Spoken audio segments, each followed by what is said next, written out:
So should I renovate my home before I sell it? That is a question a lot of sellers around the country and locally are asking themselves. And the answer to the question, I'm going to dive into two sides of it tonight. But the real answer is timing. Today is November 12th. I'm Anthony Delicandro, Compass Real Estate. I'm going to share my screen and first start off with a few arguments supported by what we've been experiencing in the market here over the course of the last really 5 to 6 months, that would help explain exactly what we're running up against. So I'm going to jump here on my website. I'm going to share this this post that I just put together. Should I renovate my house before I sell it? And here we go.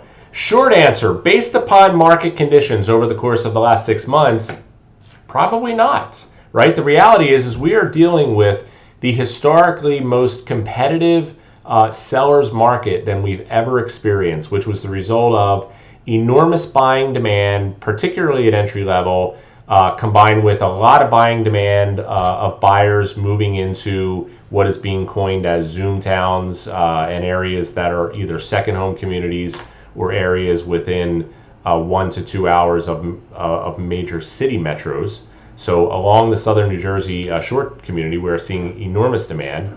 But when you look at the amount that home sellers are able to recoup from renovation costs, the margins are relatively thin in a lot of cases. But what's really driving the force is that because the market is, if a market is flooded with homes for sale, renovations might be necessary to make your home stand out. But the reality is today that's simply not the case in most cases. Homes are flying off the market.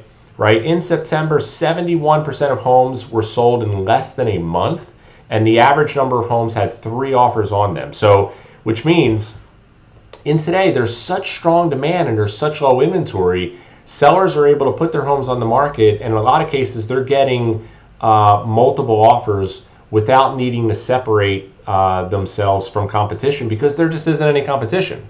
So that's the reality in today's market. Super like hyper competitive. A lot of strong demand, and that's resulting in not necessarily needing to make a lot of improvements.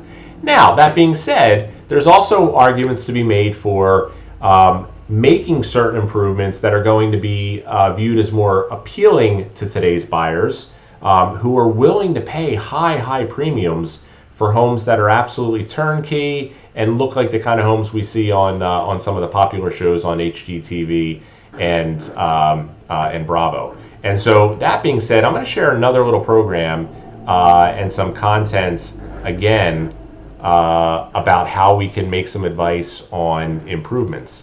If you're not familiar with the Compass Concierge program, allow me to take this opportunity to just share some content. If you follow us, if you follow the Dwell NJ handle on Instagram, you may have recently seen this post that I shared. An agent in our office, Steve Moore, recently oversaw a home that was sold in southern New Jersey. He oversaw approximately a $6,500 renovation. So not a lot of money, just a brightening of a kitchen and a few other repairs.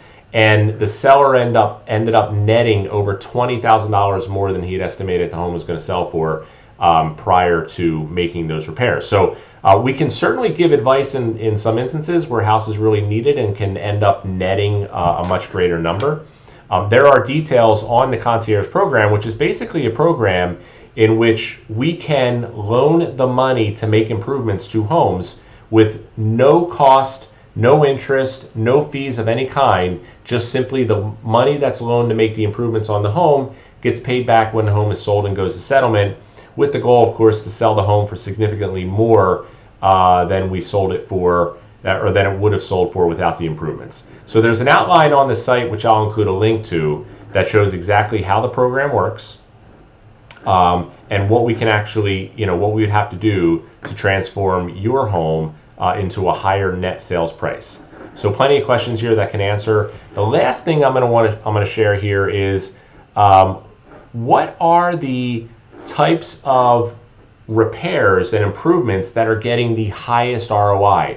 A lot of things, interestingly, on the exterior project, right? And I've always said in 30 years of selling real estate, curb appeal is extremely important. So things like garage doors, siding, and improvements to the front elevation, get really strong return.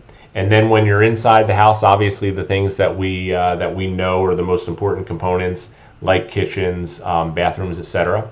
If you'd like a copy of this list, I'll be happy to share it with you.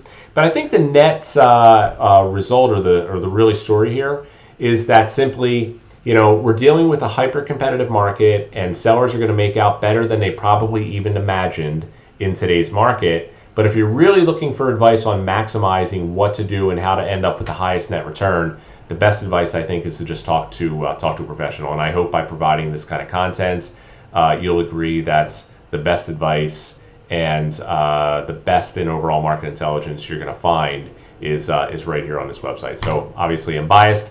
Any questions or anything you'd like copies of or would like to review as you consider the thoughts of making a move this winter in 2020 or 2021, just reach out. We'll be happy to provide any information you need. And that's all I have. Thank you for joining me this Thursday, November 12th. Have a super powerful evening, and I will look forward to seeing you real soon. Thank you.